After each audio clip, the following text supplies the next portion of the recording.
Let's be real for a second. Doesn't it feel like the world is just going through some wild, radical changes? We've got massive debt, crazy political division, a global power shift. It can all feel so chaotic, so unpredictable. But what if it's not? What if everything we're living through has actually happened before? So to get a handle on all of this, we're going to dig into Ray Dalio's deep dive into the last 500 years of history. His work really makes you stop and ask, are these times truly different, or are we just, missing the bigger picture? So yeah, let's just ask it straight up. When you look at the world today, does it feel completely new? Well, according to Dalio, while the details might be unique to our lifetimes, the big underlying forces are not. He actually points to three huge developments, and they're all happening at the exact same time. Okay, so first up, we have a financial situation that literally no one alive has ever seen before. I mean, countries are carrying these enormous amounts of debt, and to deal with it, central banks have cranked interest rates down to zero, or even below zero, all while printing unbelievable amounts of money. Then there's the second force. Just look inside countries, especially the United States. We're seeing the biggest gaps in wealth, in values, and in politics in about 100 years. And that kind of internal division, well, it creates some pretty intense fights over how society should even work. And number three, there's a huge shift happening in the global pecking order. For the first time since World War II, the United States is facing a real rival. China's meteoric rise is challenging the whole world order in trade, in tech, in geopolitics. It's a fact that all three of these things are happening at once that makes this moment so critical. And this, right here, this is the key insight. These massive shocks, they feel so new and surprising to us because they happen on a timescale that's way longer than a single human life. Dalio's point is that what feels like just random chaos to us is actually part of a predictable, repeating cycle that's been going on for centuries. And that brings us to his main idea for understanding everything that's going on. It's a concept he calls the big cycle. This is the framework that lets us zoom out and see the bigger pattern playing out. So what is it? Well, think of the big cycle as kind of like a historical playbook. It maps out the classic way great powers rise, hit their peak, and then, inevitably, decline, which then makes way for the next one. And this isn't just about politics, by the way. This pattern shapes everything: economies, currencies, the entire world order.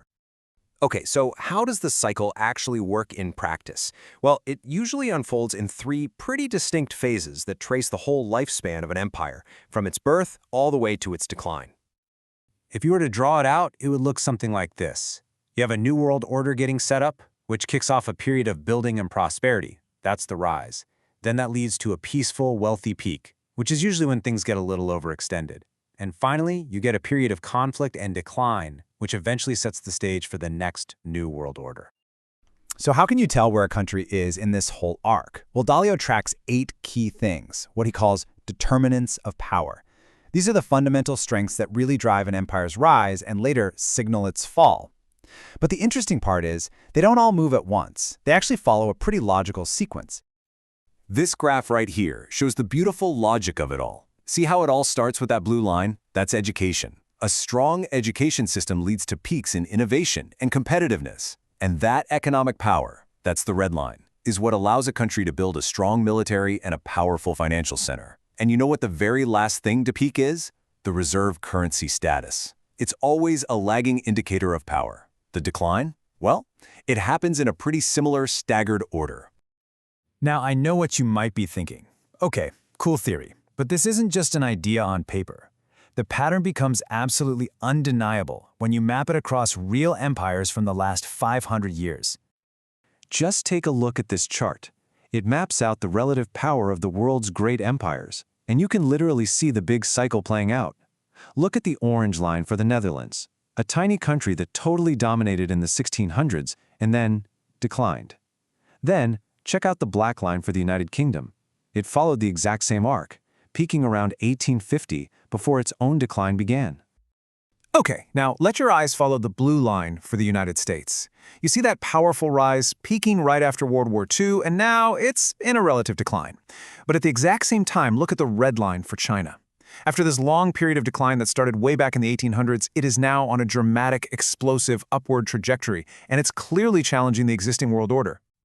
And this, right here, might be the most important takeaway of all. These massive, sometimes violent shifts, they aren't bugs in the system. They are the system.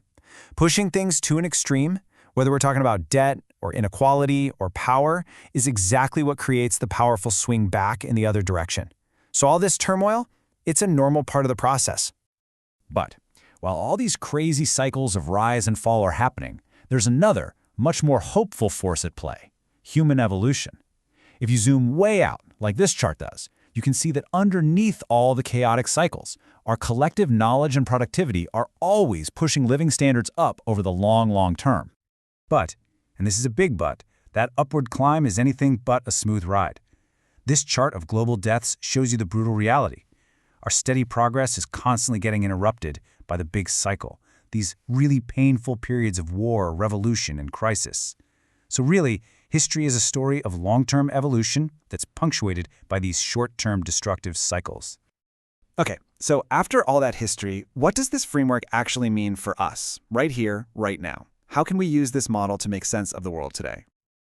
So let's just quickly recap those three phases. First, the rise, where a nation builds up its strengths. Then, the top, where it enjoys its power but gets overextended. And finally, the decline, which is a painful period of conflict that basically restructures the whole world order. Now, when you look at those three major forces we talked about at the beginning, the debt, the internal conflict, and the external challenger, you can probably start to see where the world today just might fit into this framework.